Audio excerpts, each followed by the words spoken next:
ang taong nagmamahal sa bayan, nagmamahal sa bawat Pilipino. Mayor, former President Rodrigo Roa Duterte!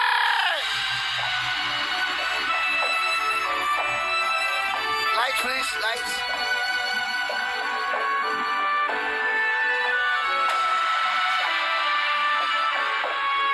Sino yung sa mundo?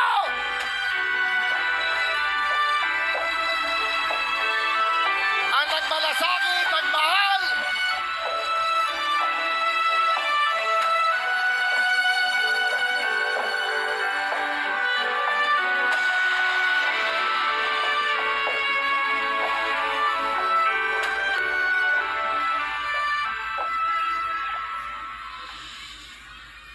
Kindly sit down. Relax lang po kayo.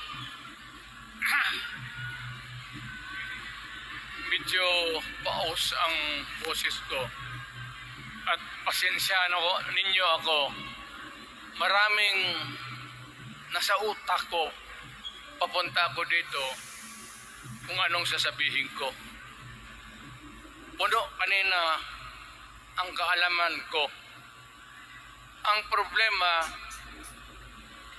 nung sumayaw yung magkakaroon dito,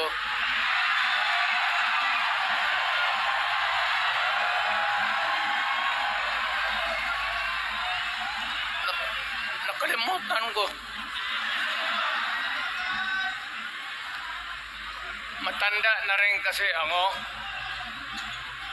Ano ito? Meeting de avance? Alam mo, nung unang panahon, wala naman tayong kamuang-muang, wala naman tayong kalaban, wala namang nagagalit sa atin. Pumunta ang Espanyol at inagaw ang ating lupa, hinirang.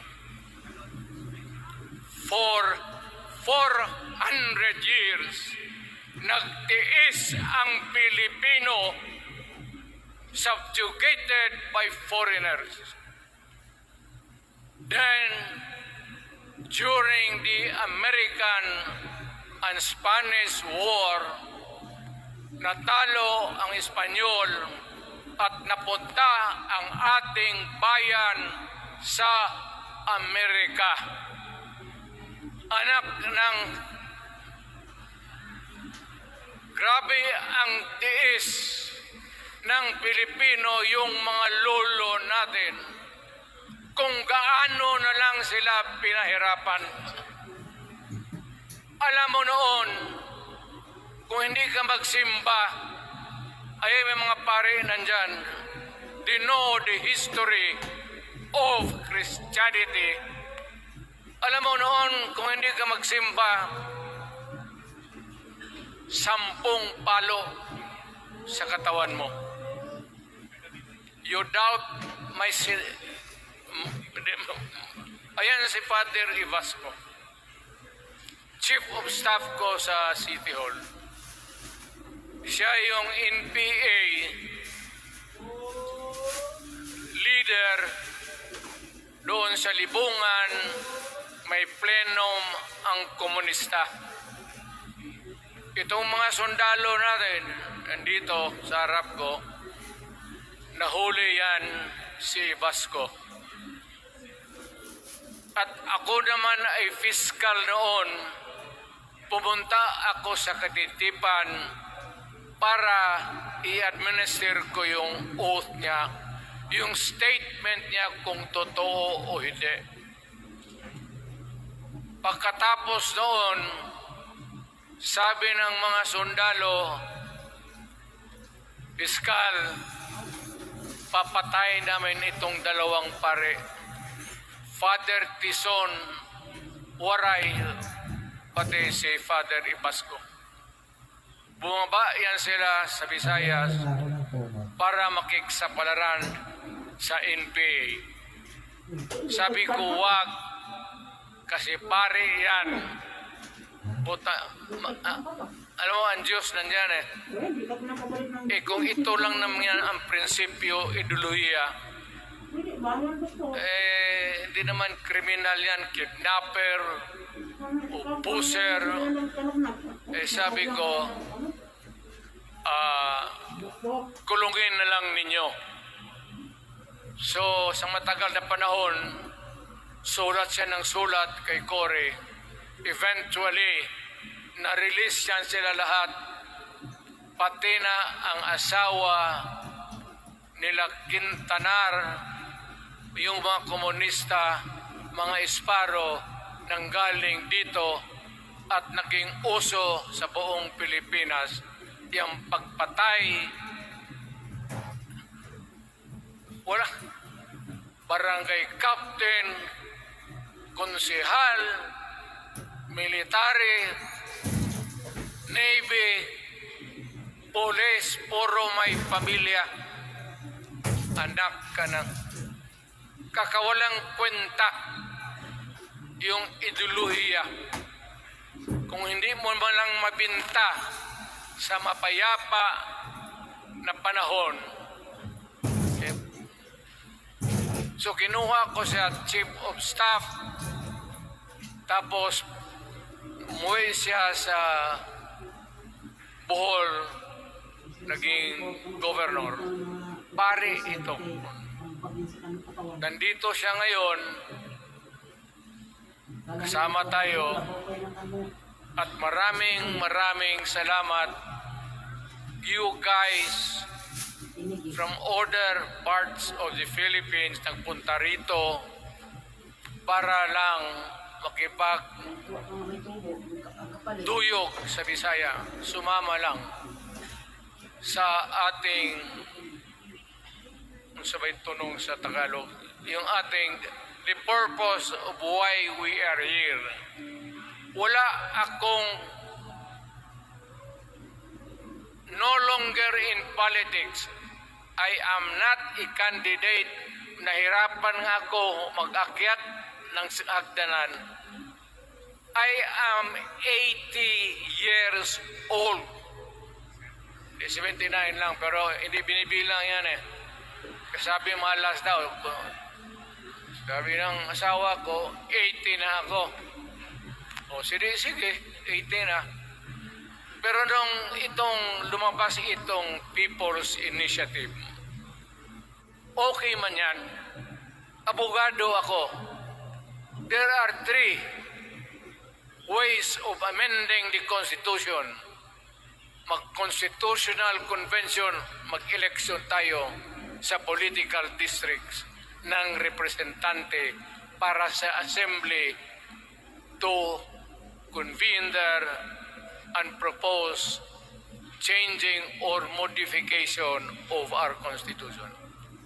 Itong People's Initiative, pati itong Congress, they would convert the Congress into a constituent body and propose the Constitution. Alinman dyan sa lahat, it will be submitted to the people for ratification. Ang problema dito, ako, Mr. President, Ma'am Lisa Araneta Marcos, hindi ninyo ako kalaban. Wala akong sinasabi ng masama. Hindi lang ako makakampanya noon. Alam mo, iniiwasan ko ito. Itong panahon na ito talaga ang iniwasan ko kasi mapipilitan ako ngayon magsalita laban ng mga tao sa gobyerno. Alam mo, Mr. President, hindi ako maghingi ng tawad. Kagawan mo yan eh. It is your responsibility sa sarili mo. What you do in this world binds you. Iyo yan. Huwag mong sisihin ang ibang tao kasi sarili mong utak at katawan yan. Nung ako'y mayor, pinakitaan ako ng evidence ng PDEA. Doon sa listahan, nandoon yung pangalan mo. Ayaw kong sabihin yan kasi magkaibigan tayo. Kung hindi magkaibigan, magkakilala. Ikaw pumapasok kayo ng alanganin.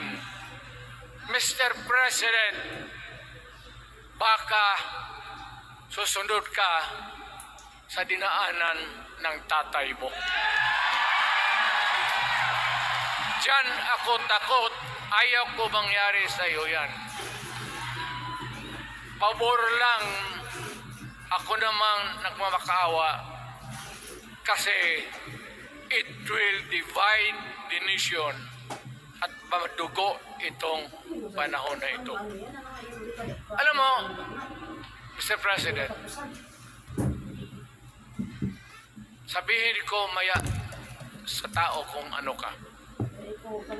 Noong unang panahon, hindi tayo puro Bisaya nagkita-kita doon sa Luzon. There was a community of Filipinos. Galing Visayas, galing Ilonggo, galing Waray, galing Mindanao, galing Hulo, galing Lanao, Cebu, Samar, at Taas, Pampanga, Apare. Nagkita-kita yung mga minono natin. Kasi hinawakan tayo ng Espanyol, pati Amerikano. Nung dumating ang panahon na tayo'y nagkaharap na, sabi ng mga lolo natin, ano ang gawain natin sa bayan natin? Pwede ba tayong magbarangay-barangay lang o magkaisa tayo?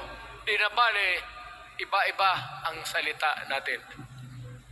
It was agreed by the Filipinos then of all walks of life, Ma-Ilocano, Ma-Cebuano, mga taga-Mindanao, they agreed to form a constitution. Alam mo, yung constitution parang bahayan sa tao. May poste. Sabi natin, maggawa tayo ng magandang opisina where we can meet and talk about the destiny of this country. Doon, they agreed na yung malaking bahay, may poste, mga malaking poste, at may mga muebles at kwarto, living rooms and all. Matagal talaga yan, Ang usapan na from time to time, lumalaki na ang bayan at magdagdag tayo ng mga opisina sa mga opisyal. Maganda yun. Bahay yun. Na mga sahig, nandyan lahat. Mesa, desks, chairs and everything. Wala tayong pinag-usapan na sirain yung bahay na yun. It was intended for posterity at inabot sa atin yung konstitusyon na yan. Although it was amended and modified, but it is still the fundamental law since 1935 hanggang ngayon. At what keeps in Ilocano, Bisaya, Waray, Moro, bakit tayo nagkaisa? Magkaiba ang salita natin, ang pagkain, iba? Ugali, iba? Bakit tayo andito ngayon? dahil sa isang bahay. Buha ko na.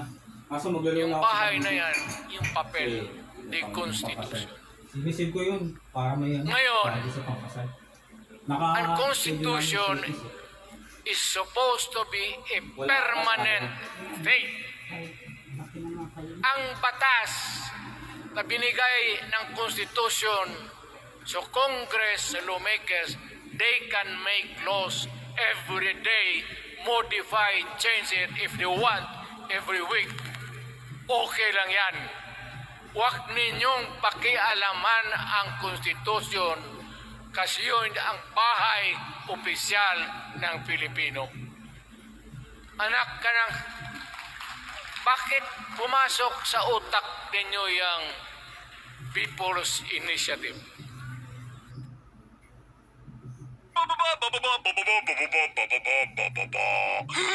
Mas mura na!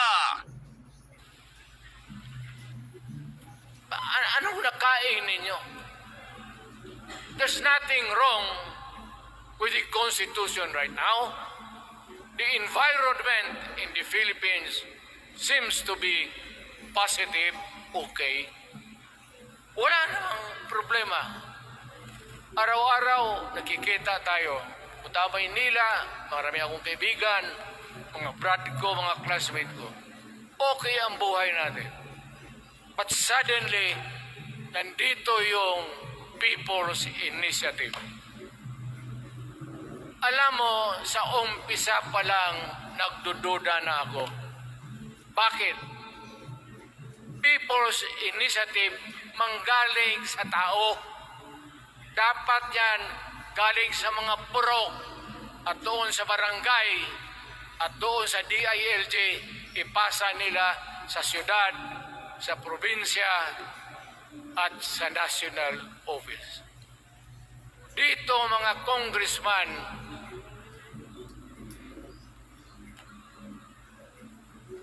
alam ninyo,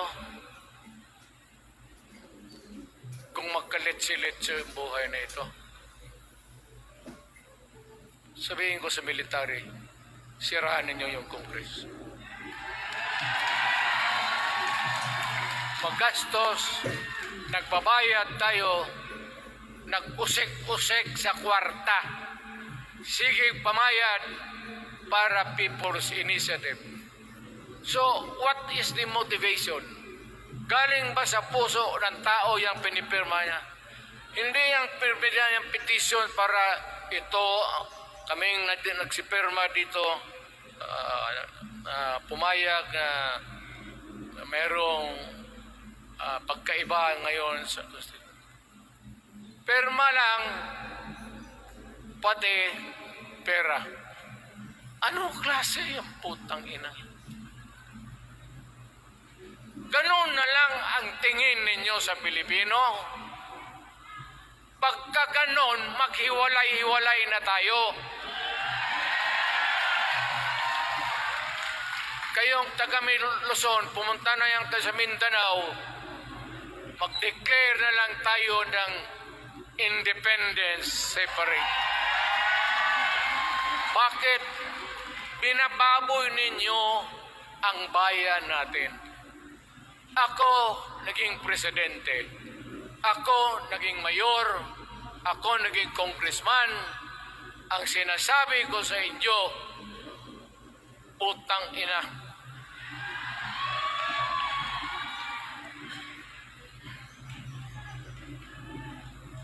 Malinis to. Baka ihi mo ito ha.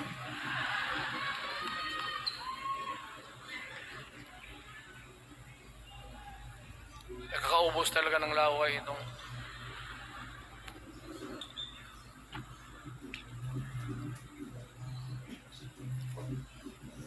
what do you expect the national government, particularly ang Malacanang? Anong gusto ninyong response? Niwala kayong mga seminar na ganon. You never educated the Filipino people. You want the Filipino to remain ignorant para you can do what you want with the country. Yan ang totoo. Kasi ginagago ninyo para walang alam ang taong bayan. Well, kaming nakapag-aral at may alam kundi hindi katanggap-tanggap yung ginagawa ninyo. Sa umpisa pa lang, binibili na ninyo yung signature ng Pilipino. Yun ba ang People's Initiative? You know, national, provincial, city, munisipyo, then the barangay. Yan ang echelons ng power sa gobyerno. Hindi naman ninyo gigamit ang barangay at binigyan mo ng 20 milyones isa't isa sa kanilang mga congressman. At binibili ang Pilipino. Alam ninyo kung ano yan? Kaluluwa ang ninyo ang binibili ng taong bayan. Hindi ako mapayag ng ganon. Nakapag-aral ako, hindi naman ako ignorante. Bakit ka mag-people's change? Ang problema ninyo ganito. Hindi pa, pauna. Ang malas ng Pilipinas, every president, almost all, pag upo na dyan sa Malacanang, walang ginagawa kung mag-isip ang mga putang ina kung paano pahabain ang termino nila. That's the problem. Bakit ganon kayo? Ang demokrasya may eleksyon. Para naman, tignan ninyo, Presidente Osmeña Bisaya. Ang napaalaala ko pa, Garcia Bisaya. Then Magsaysay Ilocano. Then si Quirino Ilocano. Ganun dapat. Ang election is a cleansing process. Gumagalaw yan. Huwag mong pigilan. Ngayon, kung ikaw nandyan, naupo ka, you stop the process of governance, hintuin mo, kasi pahabain mo ang termino, gusto mo, sabi ko nga sa iyo, Mr. President, kaibigan kita, Bingbo. Pag pinilit mo ito, lalabas ka ng Malacanang kagaya noong panahon na pinalayas kayo.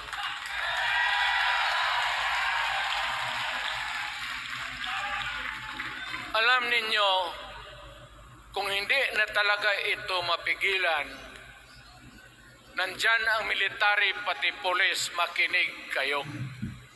Pag-aralan ninyo kung ano yung pinapakain nila sa taong bayan. At pagka nakita ninyo kung ano ang mali, you correct it. Nasa inyong kamay na yan. Ganito yung plano. Presidential, tapos parliament.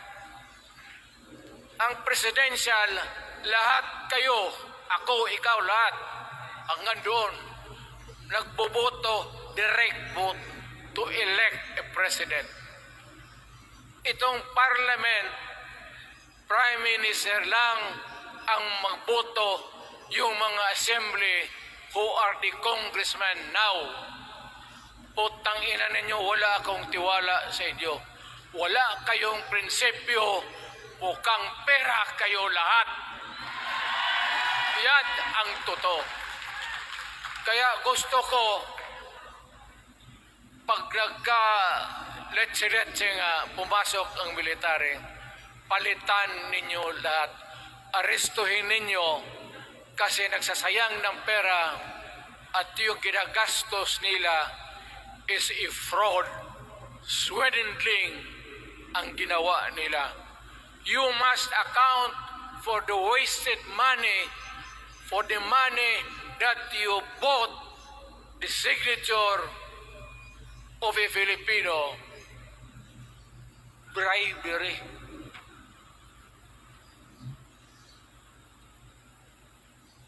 Magdasal lang kayo. If by the grace of God, mabalik ako,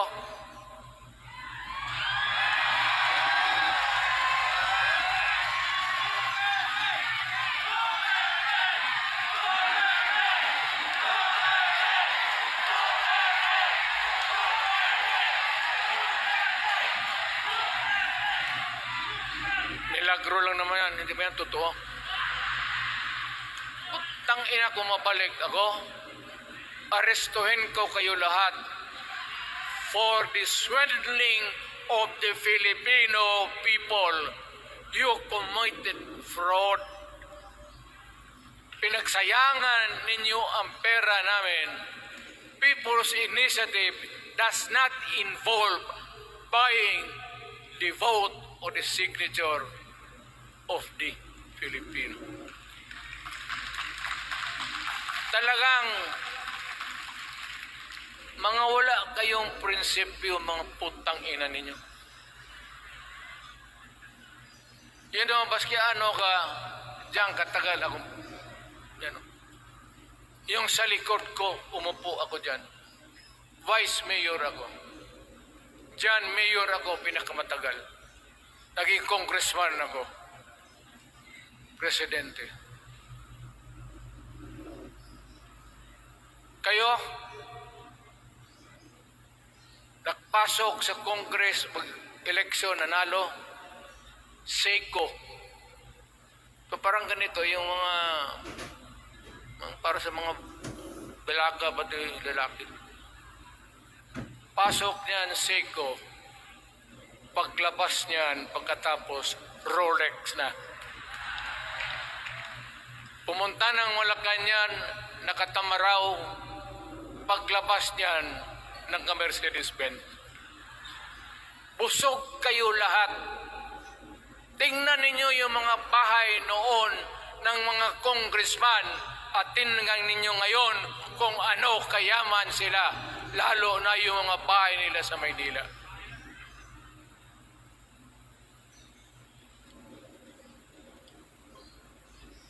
Wala kayong masabi sa akin. Alam mo bakit diretsahan ako magsalita? Ninipahat, wala ako. Paglabas ko sa Malacanang, lipad ako dito. Pumunta ako sa bahay ko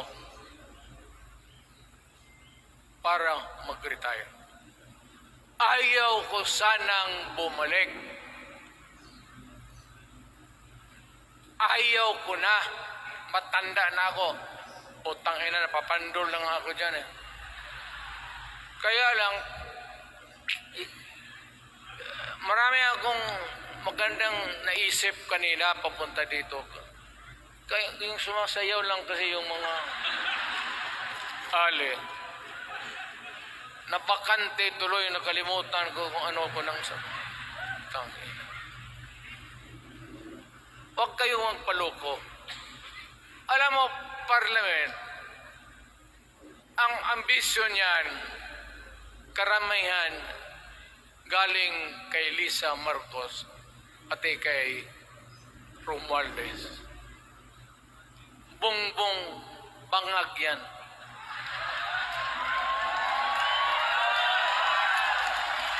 That's why sinasabi ko na sa inyo ngayon, si Bongbong Marcos bangag noon, ngayong presidente na, bangag natin ang presidente.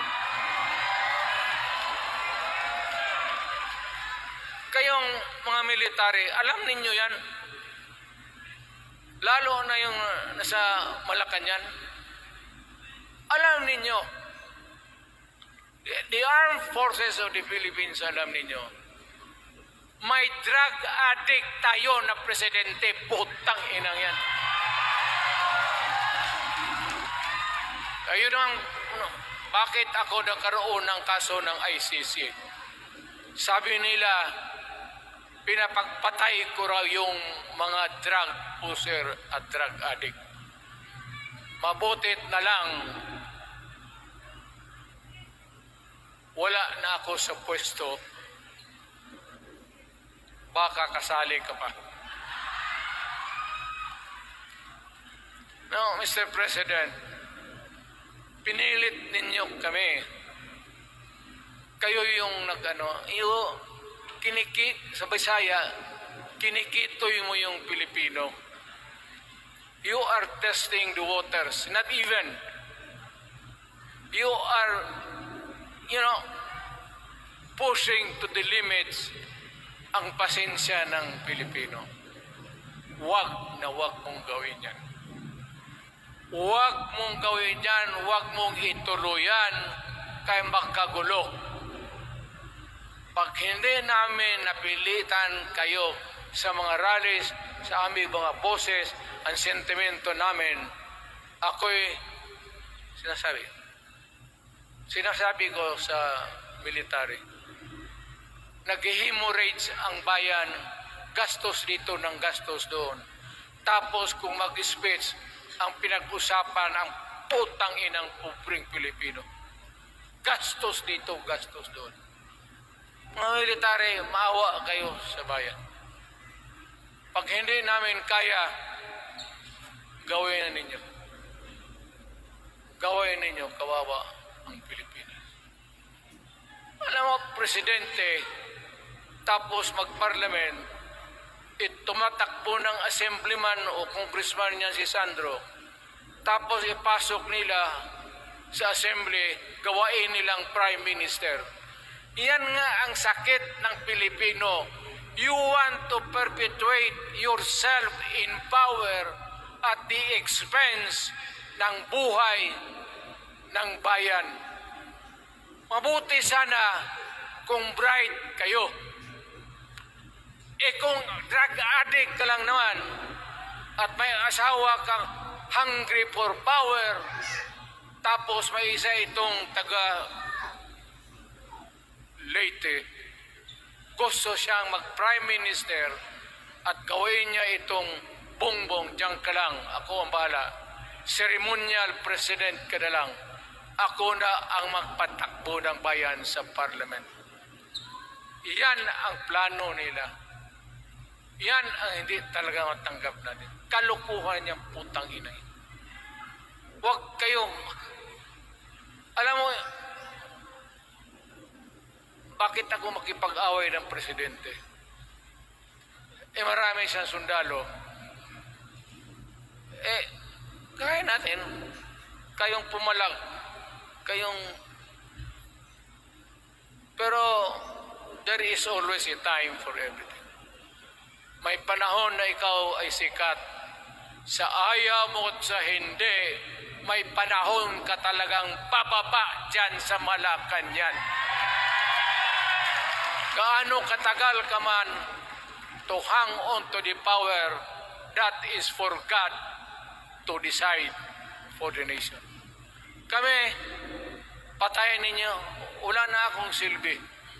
Tapos na ako, naging presidente na ako, nakatikim na ako ng pag-upo ng silya dyan sa Malacanang.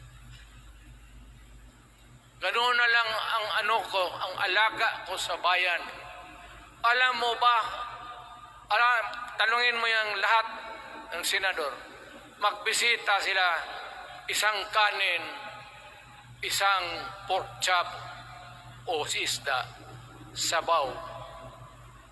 Noong panahon ko, sabi ko, yan lang ang mapakain ko sa inyo. Walang steak kasi mahal yan. Hindi natin pera itong kinakain natin. Yan ang totoo. Daddy ni Coco, biktima ng imposibleng mantsa. Di kaya ng Brand X, ang Ariel, kaya! Imposibleng mantsa, mas tanggal yan ng 10X Power Cream. Tinta? Nasaan? Imposible, posible sa Ariel! Magtanong kayo ng taga-Malacan dyan, no? Hindi ako nagpabibida.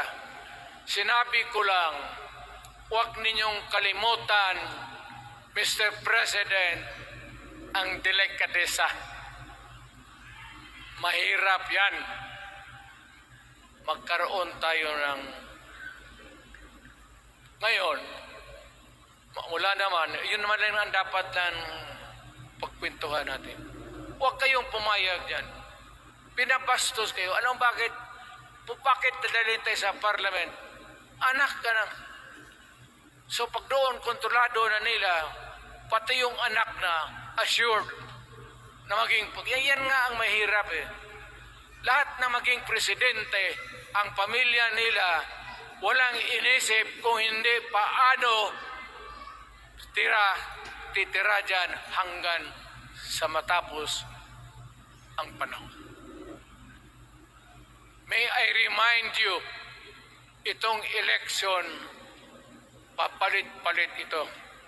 Para sa lahat, mayroong Ilocano, may Bicolano, may Bisaya. Hindi mo pwedeng suluhin yan. The election is a cleansing process. It does not, it's never the intention of the whoever wrote the Constitution na ikaw, isang Pilipino, taga-Paway, taga-Batangas, taga-Davao, ikaw, Rodrigo Duterte, nandiyan ka na, huwag ka nang umalis. It was not the intention of the lawmakers. Demokrasya tayo, Mr. President.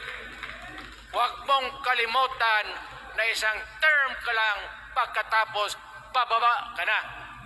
Pag ayaw mong bumaba, utang ina magkagulo ang bayan, sabihin ko sa inyo. Ngayon, nakikinig kayong mga military. Gusto niyong iwasan ang dugo? Kayo lang ang makapigil nito. Putang ina, pigilin mo yung kalukuhan na yan.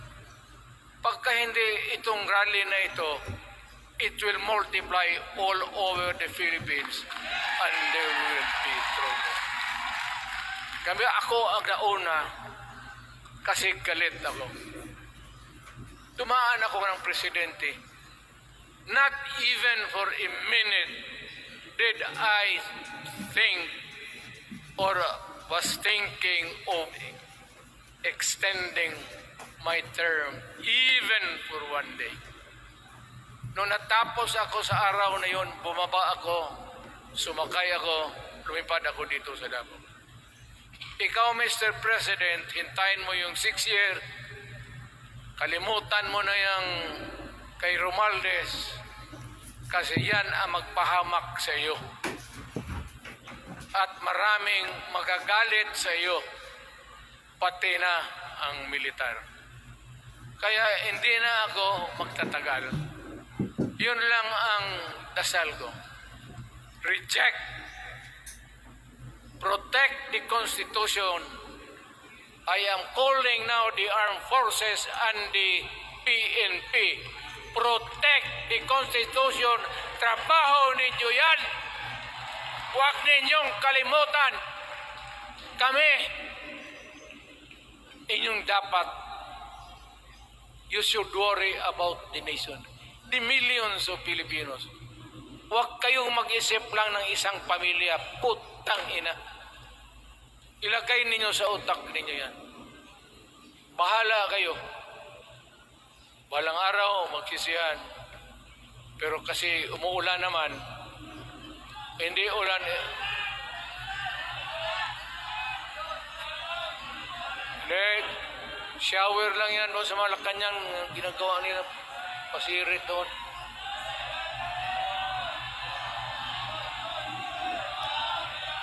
Wala naman rin akong masabi. Kasi hindi ba nito eleksyon? Nakafocus lang ako sa People's Initiative and the way that they are handling the process of the People's Initiative. Ang nangyayari ngayon, hindi yan People's Initiative, kung hindi buying the people for their signatures. Pag-umpisa pa lang, bayaran na. maniwala ka ng konstitusyon na labas yan maganda. Kung pira-pirahin lang tayo. Balang araw, wala na ako sa buhay. Maybe 10 years, 5 years from now. You might want to change some provision. Yung sabi nila, the usual excuse is economic provisions lang ang aming pakialaman. Putang ina, huwag kayong maniwala dyan sa mga yawa na yan. Puro kasing sinungaling ang mga ulol. Alam mo, pag nagtawag ka ng Constitutional Convention through People's Initiative or when you open the Constitution, hindi mo pwedeng limitahan ang powers na yan. It's unlimited. Kung ano ang gawain nila at kung ano ang utos ng may pera, kung bayaran sila, ipagbili talaga tayo. Ipauhanin na lang ako, nagkagay ako ng may mga congressman dito. Ito yung matitino. Nandito si Congressman Alvarez. Pupunta talaga siya. Hindi mo kasi niya ako hinayaya. Kapupunta sana ako ng Tagum. Para lang ako galit talaga. Bakit putang ina? Siga. Bakit? Bisaya pa makumutan ko na imong naong. Magharap ka sa akin, ganoon ko yung mukha mo. Bakit? Bakit bigyan mong problema ang Pilipino?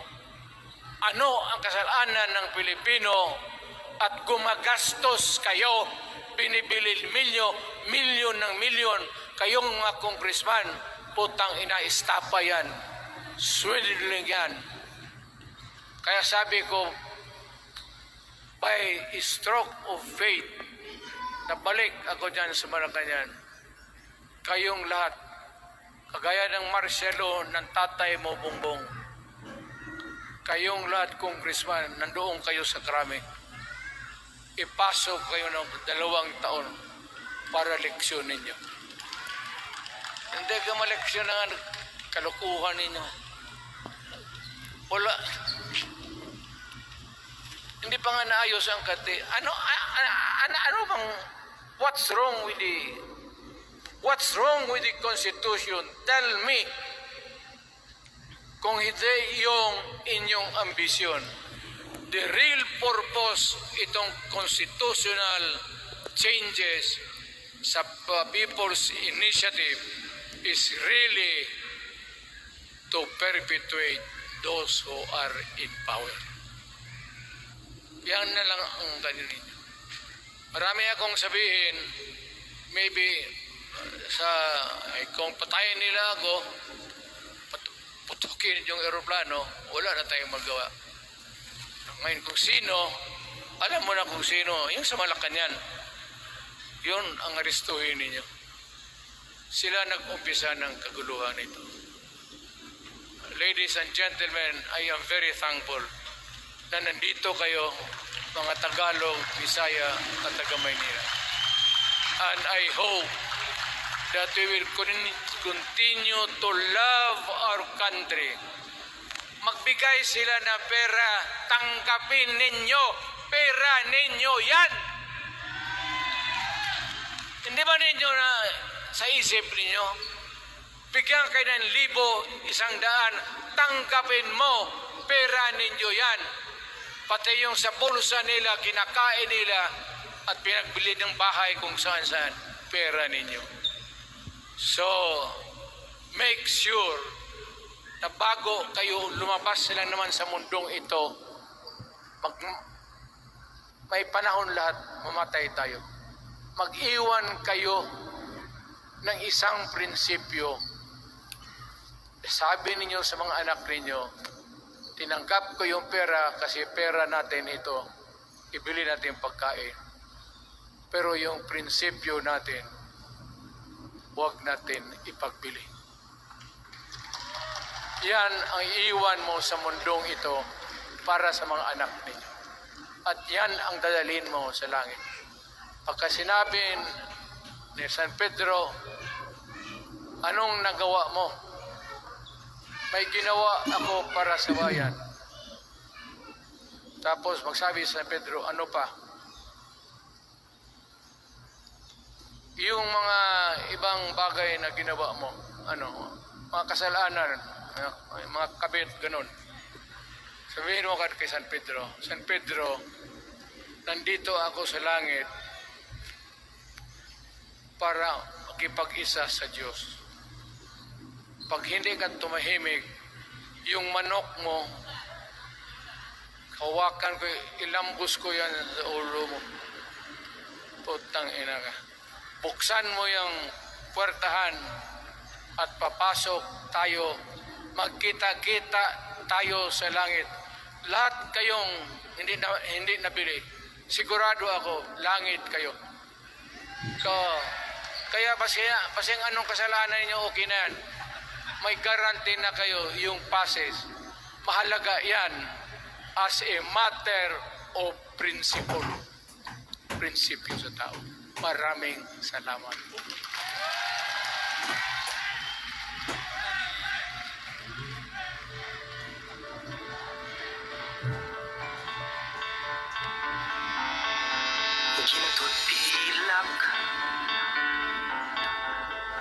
Mga kababayan, ang mahal nating Pangulo, Rodrigo Roa Duterte!